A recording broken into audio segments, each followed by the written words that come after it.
The Six Forest Adventure Ride started as a last-minute group adventure ride to the central west of New South Wales, Australia. I hit up my usual adventure mates. Dan was really keen to come along on the ride, but he was viciously attacked by a kangaroo a couple of days before leaving, counting him out of contention. Phil was all tied up for the weekend, and Russ was keen on a guest ride on my R100GS Bumblebee, but illness and a completely inappropriate set of tyres killed off that idea. So it looked like it was going to be a solo ride, but it gave me an opportunity to explore some of the forest I'd had my eyes on for a while. I knew the nearby national parks just didn't have the abundance of trails that I wanted. There's just too many barriers and lock gates on the best looking tracks. But there's a bunch of state forests out west that I was keen to tie together, and I just wanted to ride the best and the funnest trails that I could find. I was torn between taking my old 1984 BMW R80G/S PD or my new to me Husqvarna 701 Enduro. Being a solo trip, I decided I was better off sticking to the bike I knew best, and that's the BMW. It's a bike with legendary status and a Paris-Dakar pedigree, admittedly from a long time ago. This bike I'm riding has been in my family for 21 years, and it's been in my hands for 8 of those years. It's been ridden over 200,000 kilometres across a couple of continents, and it's got a few stories to tell. Now when I'm planning a ride, I like to do a lot of research, but really that's just looking at a lot of maps, and then I head off with a pretty loose plan in my head, because the kind of trails that I want to ride quite possibly aren't on the maps. As a bonus, it also means that you can't get lost. Like many Aussies, I've got some transport sections to cover before I get out into the bush. And although in this case the transport sections are still quite fun. From my place I head off up through the beautiful rainforest of Macquarie Pass, a road that's really popular with the street bike crew, through the quiet tourist road, and I topped up my tank at Mittagong, figuring that would give me at least another 450 kilometres of playtime in the bush. The old tunnel on Wombian Caves Road is where things start to get a little bit interesting. The road alternates between tar and dirt for the first half of the trip down to the Wallandelly River before switching entirely to dirt. It's a really fun, twisting road with the main danger being oncoming cars and meeting them in the wrong place. After you cross the river, the road narrows a little bit more, and at times there are very steep drops off to the side that you need to be careful about. A trip off the side would be a very long one. There's a few cars that I came across on the ride.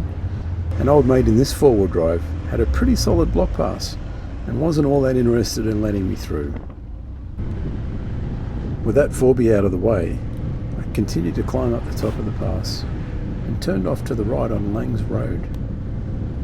It delivers you up to the Blue Mountains National Park, and I wandered off some side tracks along here, looking for fun, but I didn't find too much, other than puddles and wildlife, that is. My next turn was Range Fire Trail, and it's an easy ride along a ridge, fairly high speed, but still fun. Most of the tracks along the way are gated, but those that weren't, I went down and explored. The best track was this slippery twin track that turned into a fun single track. This was by far the most fun I'd had on a trail since we started. I was only a few hours in, but it was really cool to explore this completely remote single track. It was quite surreal being out deep in the bush by myself, so many hours from civilization with no phone reception. Unfortunately, sometimes you need to be smart enough to make the right decision instead of the fun one, so I turned around and headed back out. At least I knew I'd be back out there to explore some of these options one day with the boys. Not too long after getting out of this single, I ended up at Mount Werrong, which is where this adventure deviated from the previous one. I explored some decent fire trails before riding along the Middle Werrong Fire Trail, which had loads of small erosion jumps, a steep drop into a valley, and a fun little creek crossing.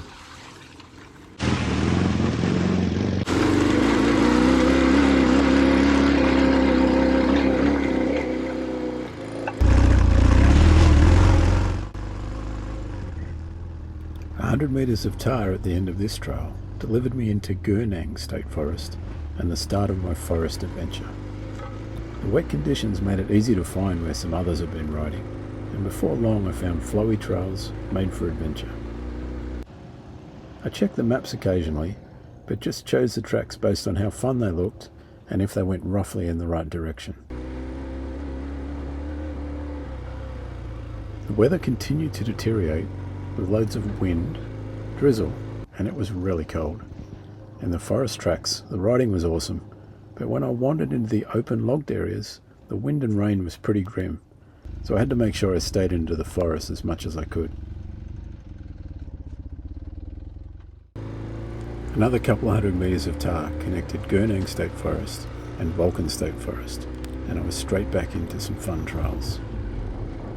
I was impressed by the quality of riding in these two forests I'd never heard of before, and I could see there were other guys out on their Enduro bikes having a blast.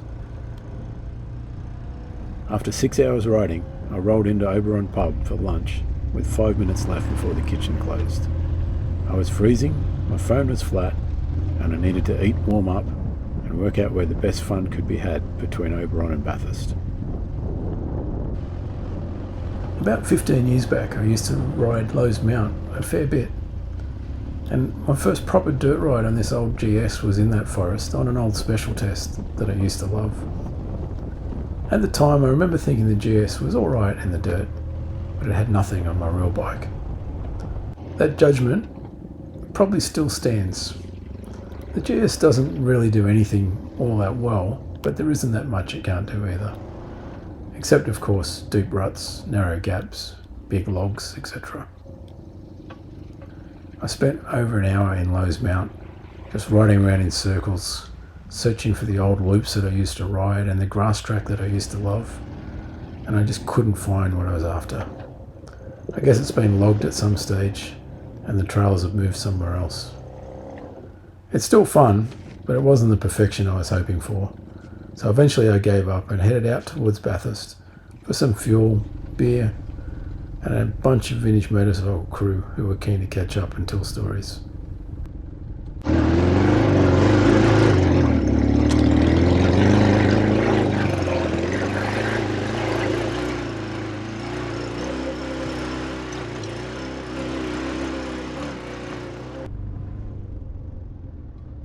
The next morning I headed straight out to Sunny Corner State Forest because I knew there would be plenty of trails that might suit the GS.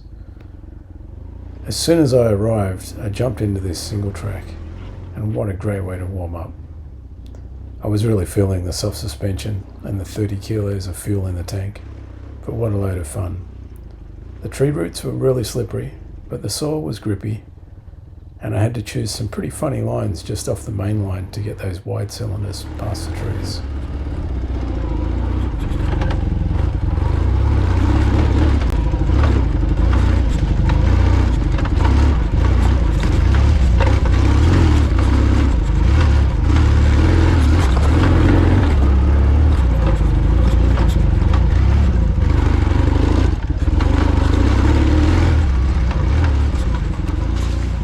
Unfortunately, sooner or later, I was bound to forget that I was on the wide bike, and I gently grazed the left-hand crash bar on a tree.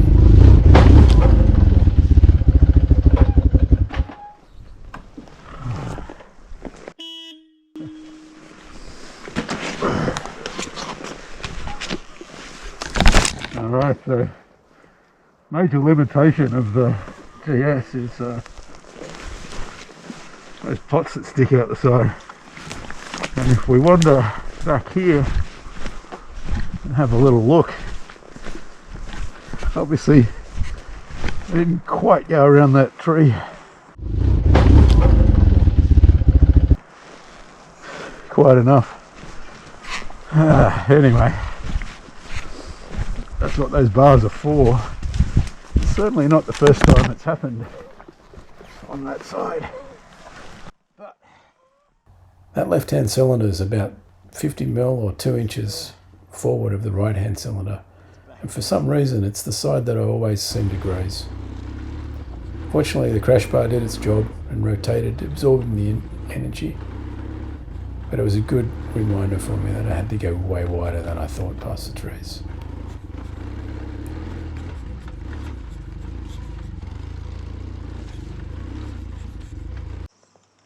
Alright, so not surprisingly after that little bit of single track, I'm well and truly warmed up. Just looking for a bit of bush mechanics here to see if I can knock that crash bar out. I was carrying a lot of tools with me, but a drift and a hammer weren't in my bum bag, so I had to wander around and improvise a little bit, 80s style.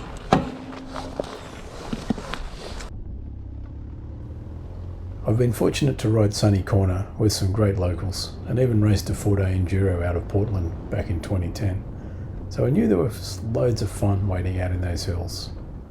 I love both the pine forest trails and the native Australian bush, so it's hard to go wrong out there. This is one of those dilemmas because we've just crossed over a single that looks pretty cool. And part of me really wants to go down there. Although I can see I'm up on a ridge, it's steep either side. Pretty well every time I see a single track I have the same thought process. That looks good. I wonder where it goes. I wonder if my bike will get through. Have I got time? It's sort of 50-50 whether I end up going down or not. Another little bit of single here. This one's not quite as steep, so I'll give it a go.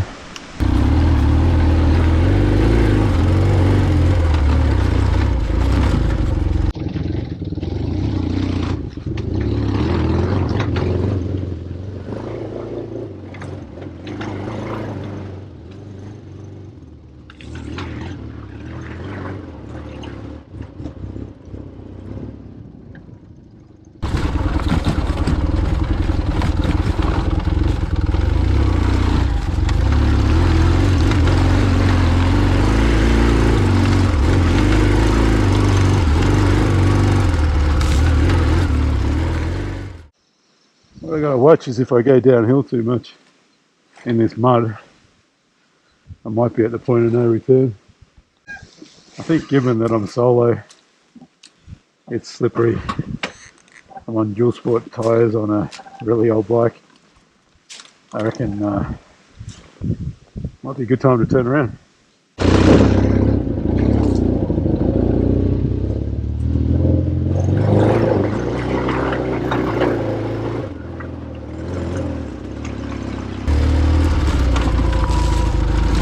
Pretty slippery out here.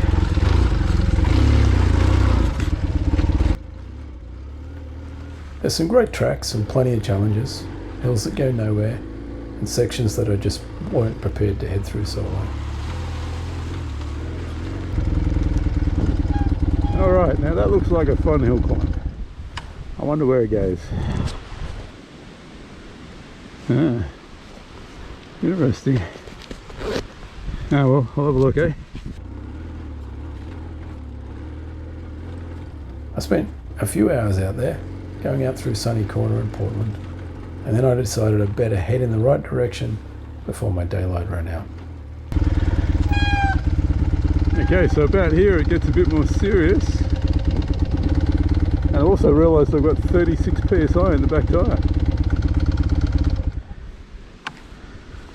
You can see it's pretty wet, really wet actually, so those clay bits up there, that's going to be real hard. In fact, I'm not going to be able to ride back down if I don't get it. Maybe I should try one of these singles off to the side.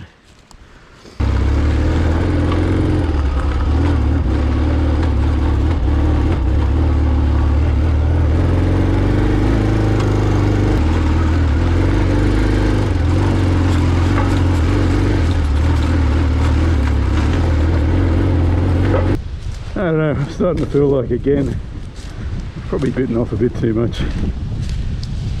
Let's turn around and see what else we can find.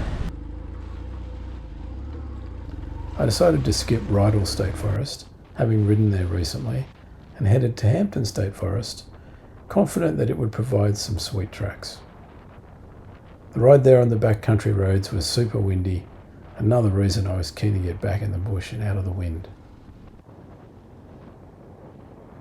I know there's plenty of great riding options in Hampton, and I sampled some of it, but I was super keen to get through to Jenolan State Forest and ride some of the single that I knew would be fun.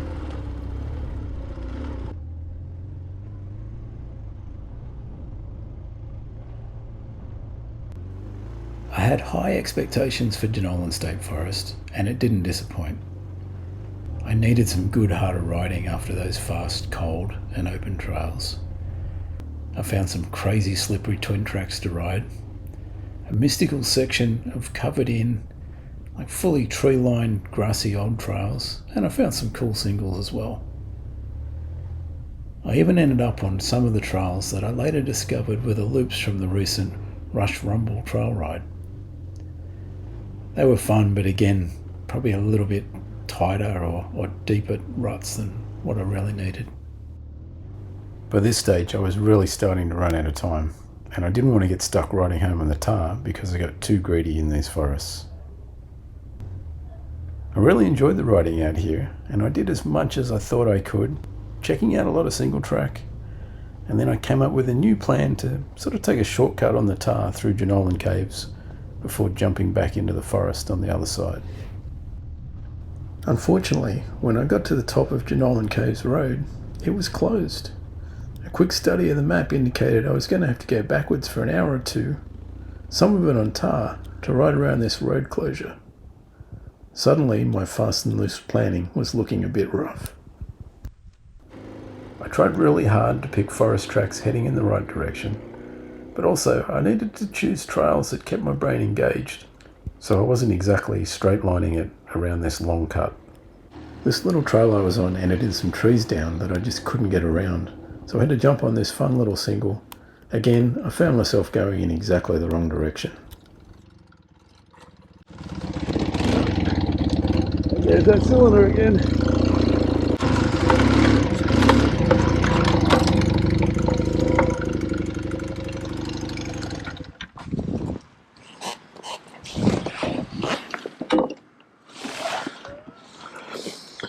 Okay, so we've lost the spring off the side stand. Time to go hunting. So this is a pretty good example of the limitations of the GS's ground clearance. On this little section here, obviously the bike is leaned in, which is reducing clearance, but then the compression of the suspension reduces the clearance even more, and I was dragging the engine bar and probably the foot peg through this nice loamy soil. In the process of doing that, I lost the spring off the side stand. I came back from about 100 metres that way. I'm walking along. There's the bike. I must have walked over it before. That's what I'm after. Pretty stoked with that. Just as an aside, there's a load of people out in the forest today, and there's a lot of these red and white mushrooms around. Are they edible? So with the repair done, we're back underway. Burn a little bit more time, still heading in the wrong direction. I really had the hammer down on the open forest roads, but every now and then I'd find a little trail like this, and I'd head down it just to warm up and keep myself sane. At 2 p.m, I'd been riding for about 6 hours, and I found myself 40 minutes away from where I'd started the day, and many, many hours away from where I intended to end the day. I could make it safely back on tar, but I decided that wasn't an option that I was prepared to consider. I'd rather limp home in the dark than miss the dirt. It was the purpose of the ride after all. After Jenolan State Forest, I was back in a different part of Gurnang State Forest, and this time I was really trying to stick to forest trails, double track. I did find some slippery double track. And then I found some really big straight roads where the bushes were far enough back that I could see kangaroos, I figured, and I was prepared to wind it on a bit. The good thing about this riding was it was basically taking me in the right direction, and as I kept this little roll on, it looked possible I was going to get home. I decided I needed to push on as hard as I could before slowing down around twilight. I'd seen plenty of kangaroos around, especially in the pine forests, and they get more active around dusk. I don't want to mess with a kangaroo. By now I was out of my first and last forest of the loop and heading back through the trails of the Blue Mountains National Park.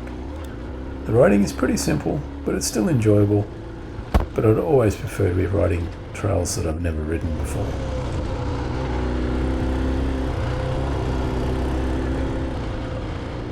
The range fire trail is fun, and I passed a guy riding an XR.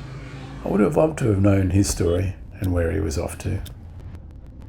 The trip down to the Wallandilly River was uneventful, although I was stuck behind this forward drive for quite a while before giving him a friendly beep and sneaking past. Climbing out of the valley, I was cruising with the late sun on my back. I was getting really quite cold now, but I didn't want to stop for more clothes and lose any time. Eventually, having hit the tar near the top and headed out through the tunnel, I stopped and rugged up for the remaining hour of tar, where the wildlife could be super active.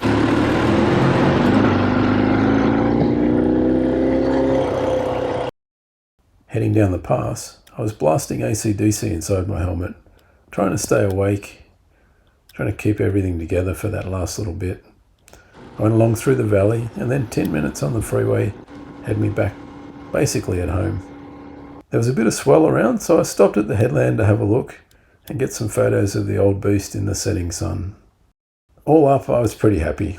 I'd had an adventure thrown together at the last minute with pretty rough details. The bike had held up well.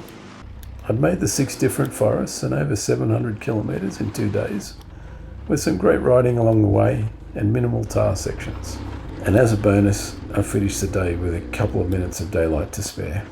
Sure, I would have loved to have had the other guys along for the ride, but sometimes it doesn't work out the way you want.